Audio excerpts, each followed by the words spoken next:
Hello friends, my name is Jess and welcome back to my channel, Books Past Bedtime. In today's video, I wanted to do something a little bit different. I am a bit behind on my reading goals, and I definitely won't be able to reach them unless I make a concerted, intentional effort to achieve them. So I figured halfway through the year is the perfect time to kind of revisit some of the goals that I made in the beginning of the year, see where I'm at them, and see if I can make some progress. And I thought this would kind of be a fun video to do with you guys. And I believe I got this idea from Kayla over at Books and Lala. I think she maybe did it last year. I remember seeing her doing something similar to this, and I thought it was such a great idea. So we're gonna do it here today. So first things first, let's take a little bit of a look at my 2025 goals. So I have a really convenient page here in my bullet journal of all of my goals. So I wanted to read 200 books, I wanted to read 5 classics, I wanted to read 5 nonfiction books, I wanted to read 50 from my TBR, my physical TBR, I wanted to post 50 YouTube videos and make 50 Instagram posts. I'm not really going to worry about the YouTube and Instagram in this video. We're really just going to focus on my reading goals, and not only these, I also want to revisit my my 5-star predictions video, as well as my anticipated releases video, and maybe read a book from there. So I think what we're going to do is just look at these goals and choose a book that will fulfill each goal and read those in this vlog. So let's focus on these 4 goals first. Well, we're not really going to focus on this one. These 3 goals. So I would like to read a classic in this video, I would like to read a nonfiction book in this video, and I would like to read a TBR vet in this video. So let's decide what we're going to read for that. I think for a classic, I've really been wanting to read Maurice by E.M. Forster.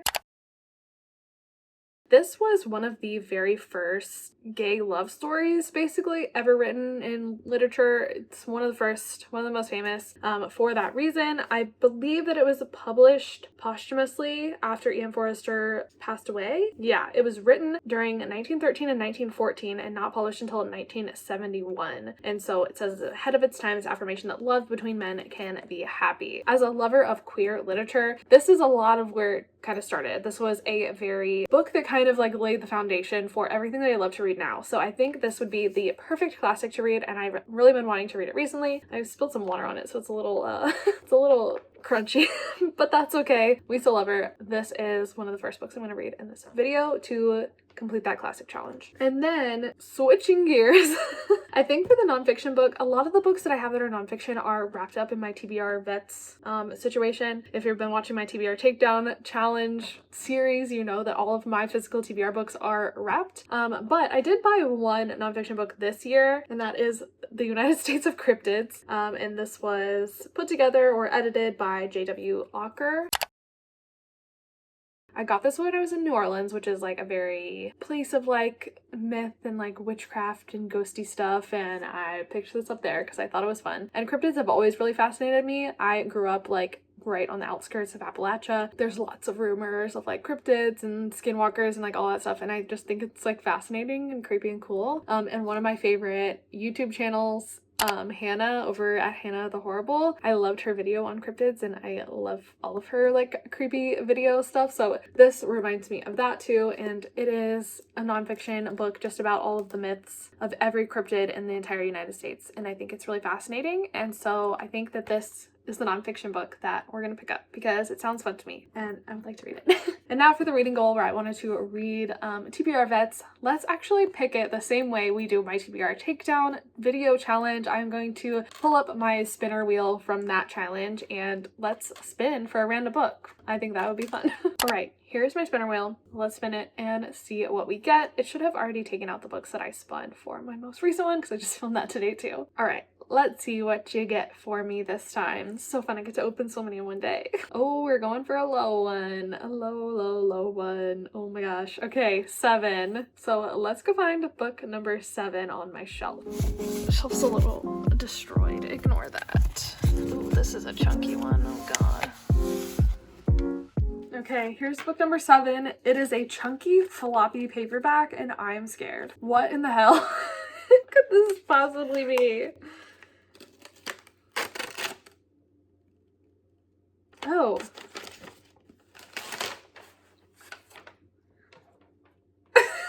This is Harrow the Ninth. I did not know that I wrapped this book, and I was actually gonna read it in my next finishing series video.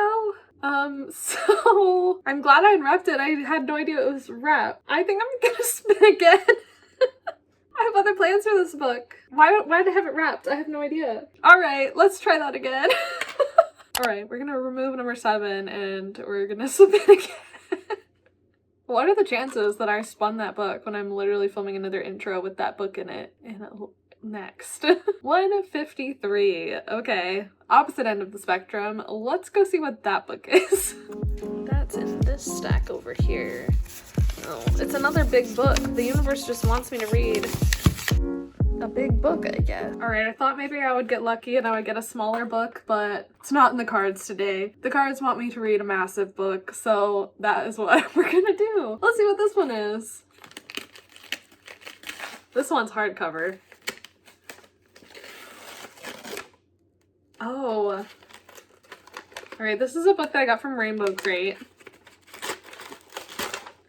It is When the World Tips Over by Jandy Nelson. Jandy Nelson is an author that I really enjoyed like when I was in high school, and she took a really long time to write this next book, but she finally did. I only know of Darian reading it, and I know Darian didn't love it, or did...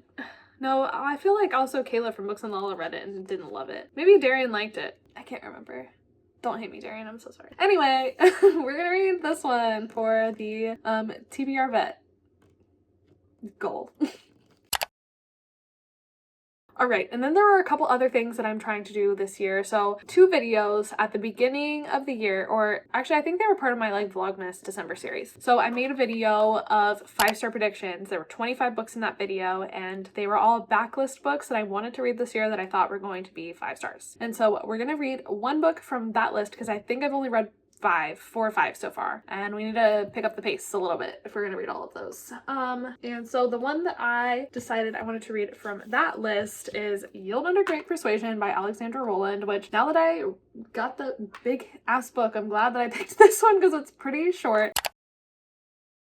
This is a fantasy romance about these 2 men who have been having relations, I think, but there's kind of some animosity. They kind of don't like each other. Actually, I think it's like one-sided enemies to lovers. Like I think the one guy hates the other guy and the other guy is like hopelessly in love with him in return, and he goes on this like self journey, this journey situation, and then comes to realize that who is meant for him has been there all along. I loved A Chain of Golden Iron, which was another MLM romantasy by Alexandra Rowland, and I loved that one. I loved that one so much. It was one of my favorite books I read last year, so I definitely want to read all of their backlist. And this is one I think that came out last year too that I just haven't gotten to yet, and it just seems really fun, like a really good time. And so I'm gonna read this to knock one of those books off that list. And then to kind of go along with that video, I also made a video of my 25 most anticipated new releases for 2025, and I'm pretty positive When the Tides Held the Moon by Vanessa Vita Kelly was on that list.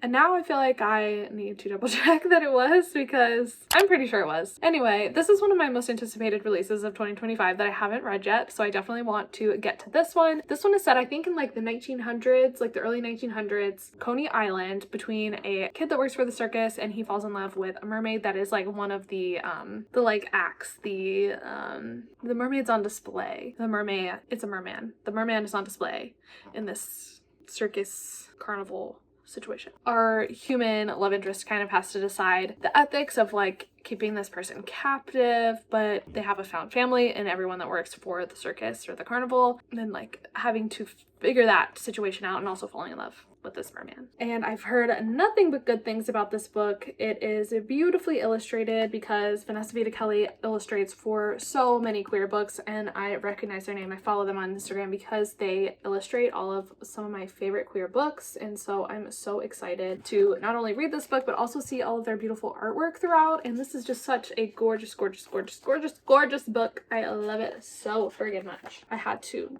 own it. I had to. It was necessary. So I'm very excited to read this one, and I wanted to do so in this video. And then the last thing that I want to kind of tackle in this video is the Buzzword-a-thon. So I am pretty much caught up on the Buzzword cover challenge. I just need to read July, but I've read all of the other months, but I am behind on the Buzzwordathon. And so there's 2 months that I haven't gotten to, not including this month of July. And that is, I don't remember what months there are, but 1 month was you had to read a book with an animal in the title, and I haven't done that. And then I also needed to read a book with memory related words in the title. I think I'm just gonna tackle one in this video, and we're gonna go back because I think the animal one is the like farthest away that I haven't gotten to. And so we're gonna read a book that has an animal in the title, and for that I'm gonna read Her Wolf in the Wild by Ryan Gray.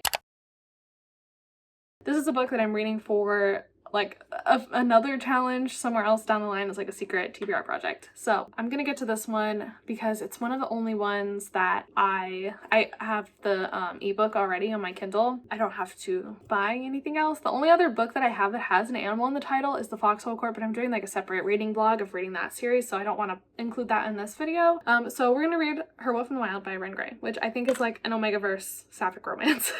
And it'll be a fun, good time, hopefully. So that is my TBR. We're gonna read Her Wolf in the Wild to catch up on the Buzzwordathon. We're gonna read Maurice by Ian Forster as my classic, The United States of Cryptids as my nonfiction, When the World Tips Over by Janie Nelson for my TBR vet, Yield Under Great Persuasion for my 5-star prediction, and When the Tides Hold the Moon for 2025 anticipated releases. So this is my TBR stack, and I don't really know exactly where I'm gonna start, but once I do, I will be back with you and I will let you know what my updates are.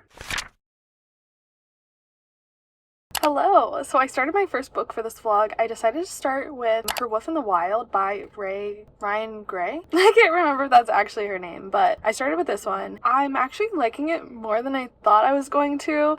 This is kind of doubling up for me on different projects, but it worked for the Buzzwordathon, so I thought it was a great way to get it read. But this is basically a female-female shifter romance, which I don't read a ton of, mostly because I feel like there's not a ton out there, and I have tried to read 1 or 2, but they were honestly really badly written, so I feel like I kind of allowed that to color my expectations for this book and kind of expected this one to also like not be that great, which I feel really bad about because this one's actually really good. I'm really enjoying it. It's following our main character Christiana, who at the very beginning of the book is basically fleeing from her toxic ex-boyfriend who is a cop and he's chasing her, and she runs into, oh, I can't remember her name. I can't remember the love interest's name, but runs into her. She's like a badass motorcycle butch girl, amazing, iconic, and she saves Christiana from this terrible situation, takes her back to where she is camped with her pack. She realizes that she's really drawn to Christiana and that they are fated mates, even though in this world it seems like there is this rumor that humans can't be fated mates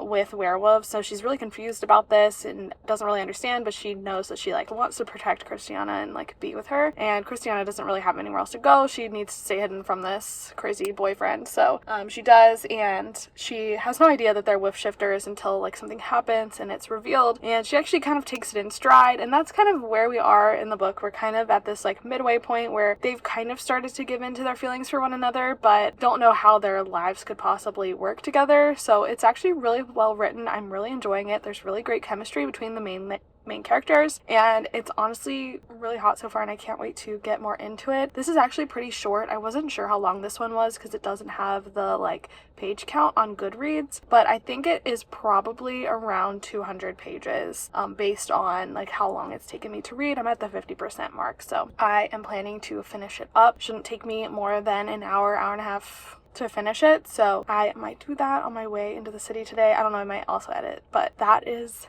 the update. I will let you know once I am finally finished with that. Hello! So I did finish Her Wolf in the Wild while I was on the train, and I liked it. Like, I thought it was good. Actually, I think I quite enjoyed it. I think I'd give it a 3.5 or a 4-star. I do think that I don't know.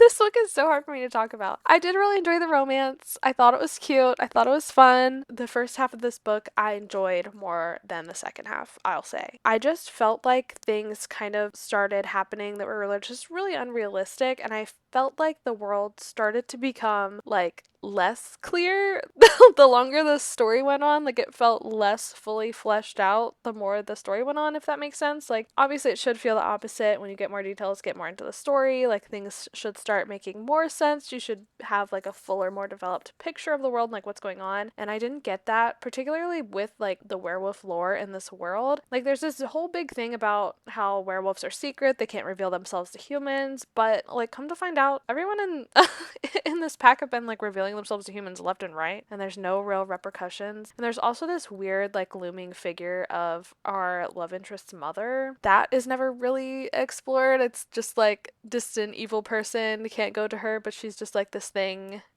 That was kind of weird. I was kind of surprised that that didn't go anywhere. And also the like fated mates trope in this book, like it started out really good, but then it just kind of fizzled out. Like the best part about the fated mate trope is like seeing them fall in love and then choose the bond, but it almost like the bond was just already there. There wasn't like some kind of act of bonding, which I was kind of let down by because I like that. That's one of my favorite parts of like shifter romances, fated mates trope, that kind of thing. And I just felt like the author maybe did the tension and the buildup of the romance better than the actual like once they're together part of the romance. And just the whole thing with the ex-boyfriend was just so wild. Like obviously like ACAB, like I loved that the whole point of this book is just like fuck cops. Like at the end of the day, yeah, this is a sapphic werewolf fated mate story, but it's also a story about fuck cops.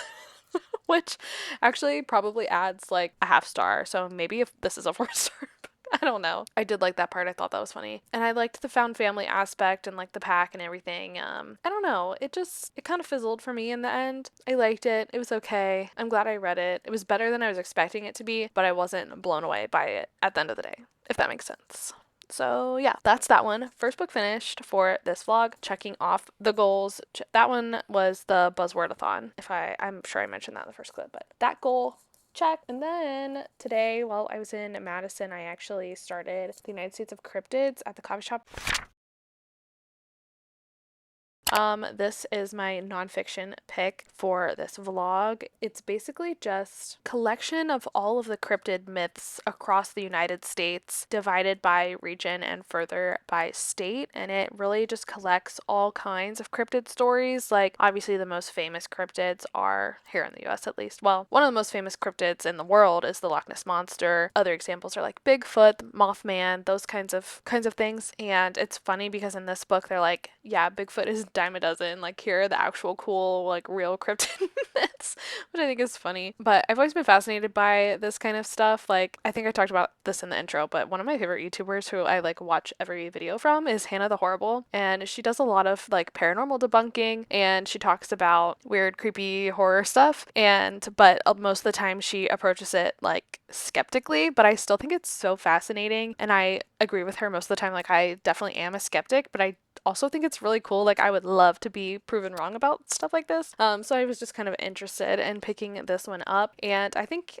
the author has done a good job. It's a really good, just like little summary, little glimpse into these cryptid myths and stories. And he really has done a lot of research in each little chapter. Each little chapter that tells a different story is like maybe 3 pages, and it basically gives the myth. Also, it mentions if the state or the town or wherever this myth is from, if they have any kind of like touristy things that you can actually go visit that like memorialize these cryptids, which I think is really interesting. So it's kind of like also like a travel book, which is very fun. It is kind of interesting though because he does kind of end each little chapter with like, this is what I would do for a t-shirt design. I would create this museum. It kind of feels like an ad read almost at the end of each chapter, which I don't love, but I am really enjoying the insular stories of each of these like cryptid myths. I don't know why I'm holding it like this. It just really wants to glare off the lamp in here. Sorry. Yeah.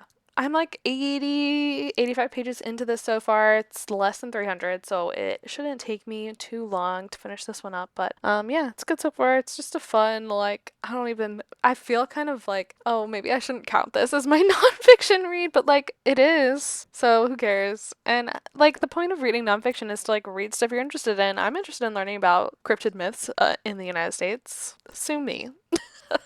Okay, bye.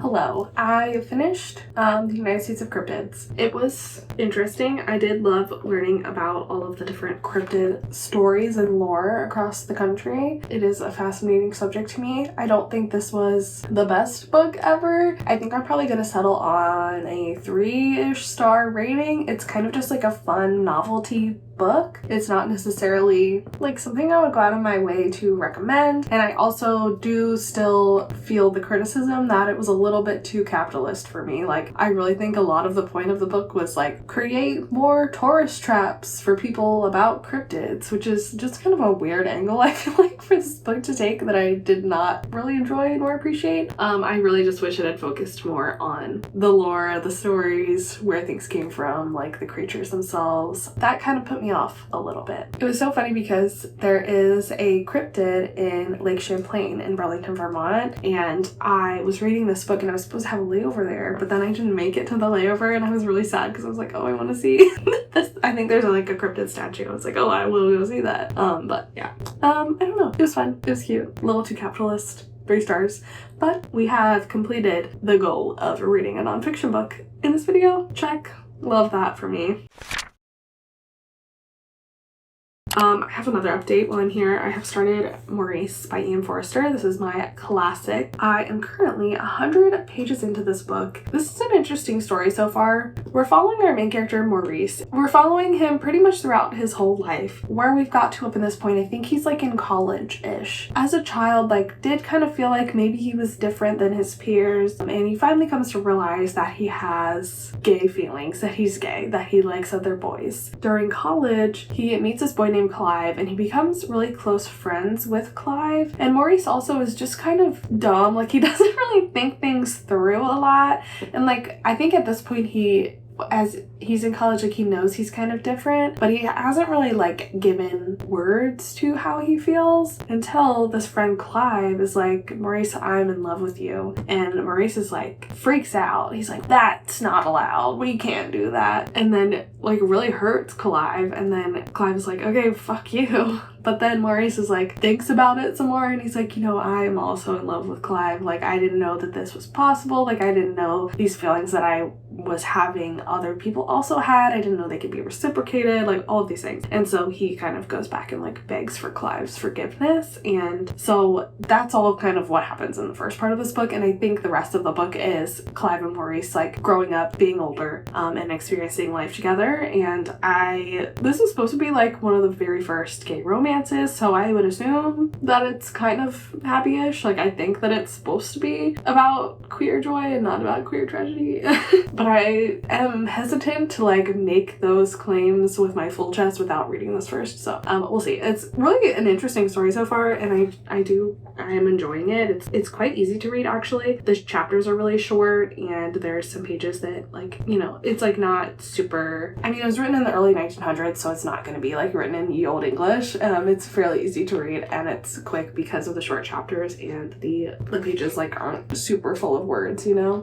So I'm having a good time. I like Maurice. He's kind of just an idiot, and Clive is a sweetheart, and I am liking them together so far. So I'm really interested to continue this book, and I love that I've found a queer classic to read, so I definitely will keep you guys posted. It's actually pretty short, so being 100 pages in, I only have 150 left, so I will definitely finish it up soon and give you a final update on my final thoughts, and then we will have our classic checked off the list. So let's go do that. I'll be back soon. Hello, I'm about to go to work, but I want to film some updates for this vlog because we've made some progress since I've last talked to you. I have been lazy about filming updates, so I have 3 updates for you about these 3 books. So first of which, we have finished Maurice by E.M. Forster. This was my classic, so that can be checked off the list. And this was really interesting. I think I'm gonna settle on like a 3-star rate. I enjoyed this to see like what one of the first books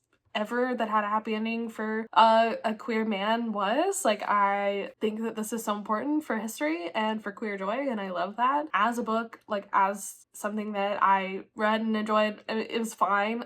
I did think the ending was quite odd, and Maurice was kind of an annoying character just because he was pretty stupid, and he just like I don't know. Some of the things he did, I was like, what the fuck are you doing? And what are you talking about? I actually really hated Clive as a character too. I do think that it probably was a very important like queer narrative to have Clive in there, who was Maurice's first lover and then just wakes up one day and decides he's not gay anymore and marries a woman. Like, I'm sure that happened all the time because of societal pressure. Or maybe Clive was bisexual also. Also a possibility. I don't know. I thought that was kind of an odd turn for this book to take though, and then for Maurice to just find someone else, and like it wasn't really like a love story like I expected it to be. Like, I kind of was expecting him to end up with Clive because Clive was the first man he met, but it really is more a story of Maurice like discovering himself than it is like a romance. And I think it's just called a romance because of the way it ends. Like, basically Maurice and his second lover like decide to run away together. Their whole meeting and interaction though was quite rushed. It happened like in the last 50 pages of the book, and so there wasn't a ton of time for it to build and for us to like enjoy them together or like root for them as a couple. So it was kind of interesting how that happened. And they were just an odd pair. They were a strange pair, and they like only knew each other for 24 hours, and they slept together, and then there was some blackmail that occurred, and then they decided to run away together. So it was just kind of an interesting concept. Sorry if I just spoiled this whole book, but sorry, it's been out for 50 years, so. As something that I enjoyed, it's like a 3-star. As something that paved the way for all of the queer stories that I read today, 5-star. Loved it, glad that it exists. And thank God that Maurice exists, because without it, this book would not exist. Yield Under Great Persuasion by Alexandra Rowland. This is like a queer fantasy rom-com between these two men, Tam Beckett and Lord Lyford. Tam is just like a wet black cat. Like, he is so grumpy, he hates the world, he hates his life, and he hates Lord Lyford most of all, even though he loves his dick.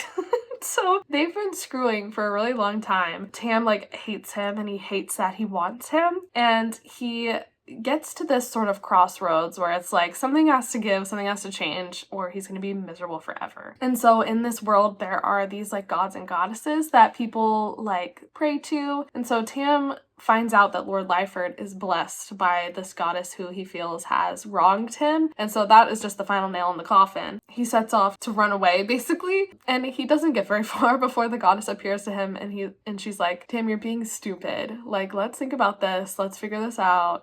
And so she kind of sets him this quest to begin to tell Lord Lyford why he hates him, what is going on, and to just make progress and like being present and like seeing what's around him. And so he tells this to Lord Lyford, and then Lord Lyford sets Tam a quest, and Tam will beat these quests. He will achieve them. And it's just so obvious that Lord Lyford is so in love with Tam, and all Tam wants is for someone to love him, but he's just so hard-headed and such a soggy white cat that he cannot see what's right in front of him. And honestly, this book has so far been hilarious. Like, it is so funny. I can definitely see a world where Tam could annoy some people, and he is very extra, and he is a lot, and he is kind of like a caricature of a soggy white cat. Like, he really is, but it's so funny to me, and he is quite endearing to me, and I have really enjoyed him so far. Because like, I get it. Sometimes I am Tam, and I understand him, and so I can't wait to see where his story goes, and to see him finally figure out that Lord Lyford has been there all along for him. Yeah, they've been cute so far. I've enjoyed reading this one. It is so funny, it is so much fun, and it's just like a quick, easy read, and I have just honestly been like laughing out loud. It's so good. I love it.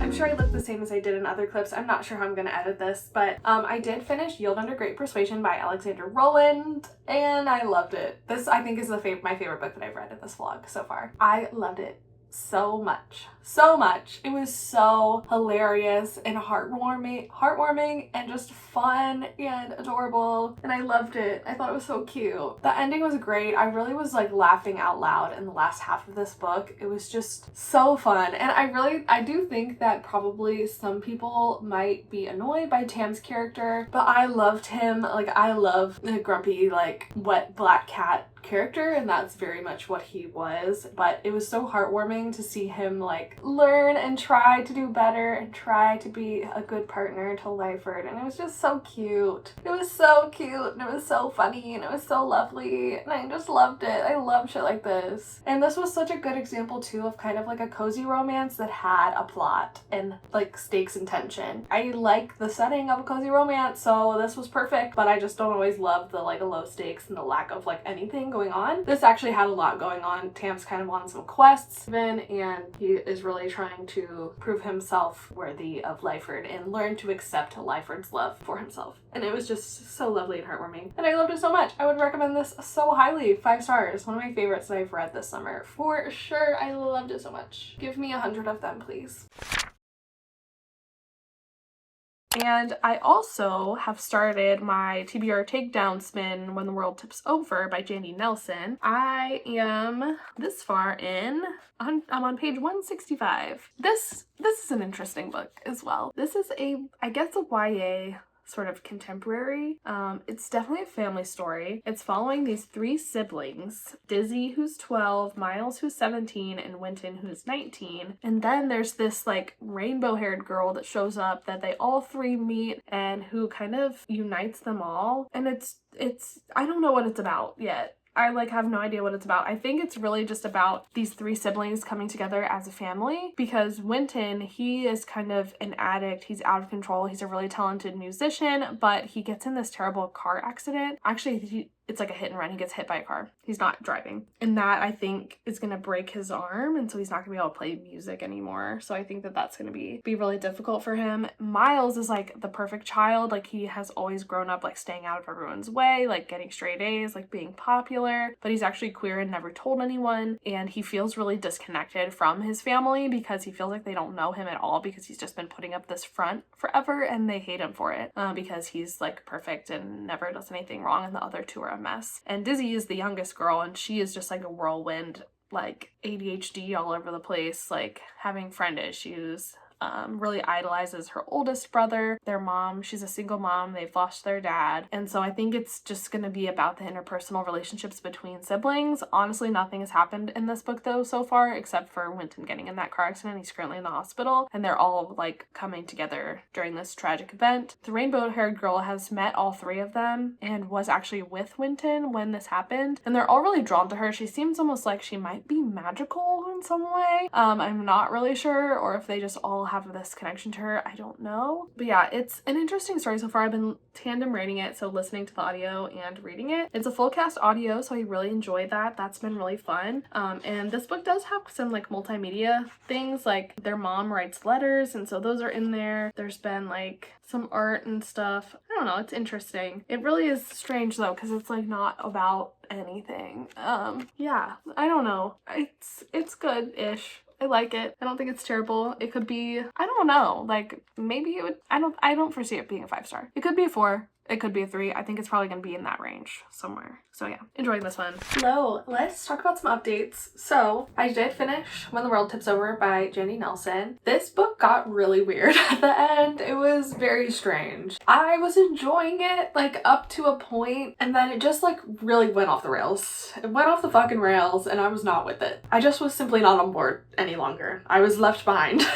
I actually ended up giving this a 2 star. I really thought while I was reading it, it could have been like a 3.5, sort of. It just went in a very strange direction that I didn't necessarily love. It's just not really about anything. Like, I don't know. It was just so long. These characters were like interesting and somewhat lovable, but it just got repetitive and drawn out too far for my taste. And while I think Janie Nelson is a good writer, I just don't feel like I don't know, like I think I maybe would have liked this book more if I was younger. It just felt a little bit dated and the characters were just quirky for the sake of being quirky. And I just am not into that in my old age any longer. I didn't like the romance at the end. It made me a little uncomfy. I thought the whole plot line with their dad was really weird. Like I kind of got it, but it was just strange. It was just strange. And I'm sure it was Cain and Abel retelling based. They mentioned East of Eden a lot. I really love East of Eden as a book, but the way that it was done in here, I didn't really enjoy it. And the end, where I didn't really understand like how the curse, there's like this family curse, the Cain and Abel curse on their family, how it applied to them in the end. I didn't really get that. I don't know. Not for me. I give it 2 stars. Not my fave. I will be unhauling it. If you'd like this pre-edition, it's in my Pango.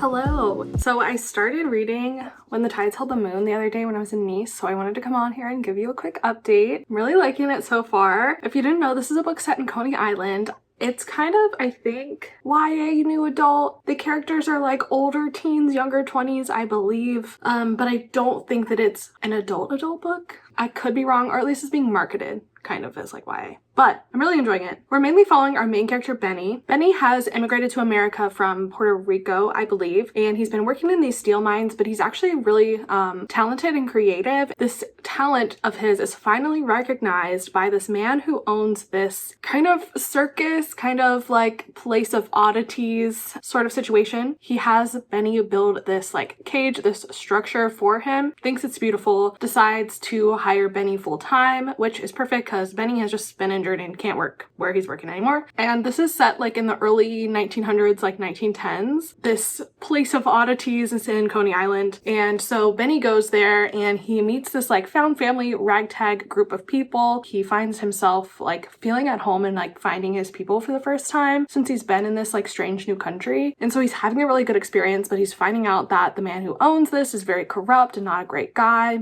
And also the cage that Benny built for this curio show was to house a merman that they have captured. This merman's name is Rio, and obviously he does not want to be in captivity. He's like, what the fuck is going on? And so Benny is like the only one that Rio will talk to, and Benny is like slowly gaining Rio's trust. They're slowly forming a friendship, and Benny really wants to figure out a way to get Rio out of this cage back to his home, but also they're falling in love, and also he doesn't know how to betray this place where he's finally found community and friendship and family. He's kind of between a rock and a hard place right now, trying to figure out what to do. But that's really all that's happened so far. I'm like at page 207, so I'm not quite halfway through, but I'm fairly close to halfway through because it's just like a little over 400 pages. The writing is beautiful. The characters are so fascinating, and I already love Rio and Benny. The writing is just so lush, and I love the illustrations throughout. I've been following Vanessa Vita Kelly on Instagram for many years. They do a lot of artwork for a lot of queer books. It's so cool that they finally wrote their own book and are doing art for their own book, and it's so cool. Like there's full illustrations throughout the book, not only in the front and the back. Some of them are little just doodles, but usually there's a little something interesting in each chapter, which I find so fun, and just the reason I've been supporting Vanessa for so long, and so it's cool to see the artwork throughout the book. I really am enjoying that a lot. I'm not really sure how this is gonna go, and I don't understand the logistics of how in the hell they're gonna get Rio out of this cage, but hopefully Benny and the rest of the people team up to help rescue Rio, and then they all live happily ever after, and the owner of this curio show can honestly go to hell. And hopefully that's how the book goes. But yeah, it's just lush and beautiful, and I'm so excited to get deeper into the love story and watch Rio and Benny's relationship develop and just see how everything turns out in the end. So very much enjoying it. Very much could see this being like a 4 or 5 star high rated book. It's definitely right up my alley. So I will finish it up and come back with a final update, and then that will be the end of this vlog. We're almost done. We're almost done completing our reading goals. Well, we're making progress towards our reading goals, I should say. Okay, that's all. Bye.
Hello! So I finally finished reading When the Tides Held the Moon by Vanessa Vita Kelly, and let me tell you, this book was beautiful.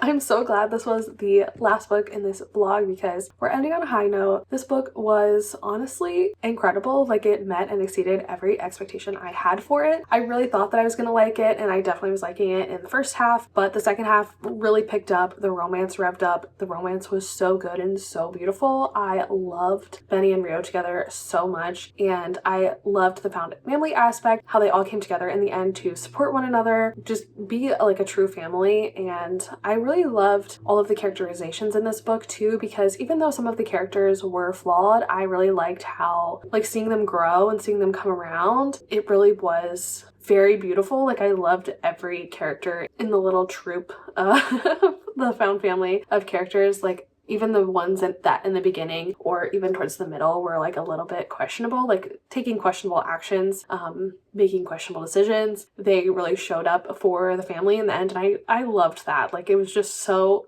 like cute and heartwarming, and I just ended up loving every single one of them so much, and they were so different and so unique, like all added something to the story. There was nobody that felt superfluous, or I don't know if that's how you say that word, I've only ever read it.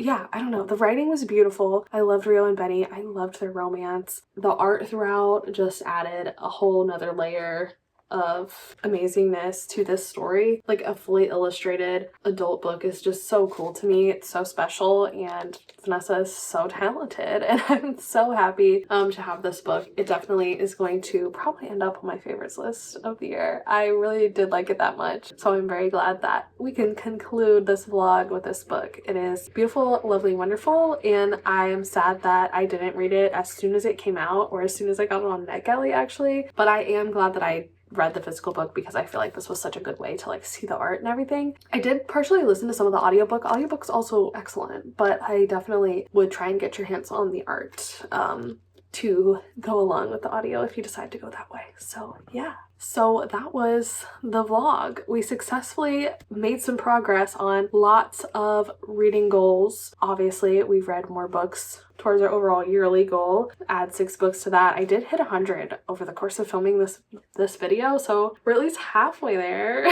even though I should be way farther, but that's okay. Of course, we read Maurice for our classic. We read the Cryptid book for our nonfiction. We caught up on the Buzzword and Buzz cover challenges. We read our TBR Vet, we read our 5-star prediction, and of course, our 5-star prediction was 5 stars, which is great. Pat me on the back. And also 5 stars was When the Tides Held the Moon.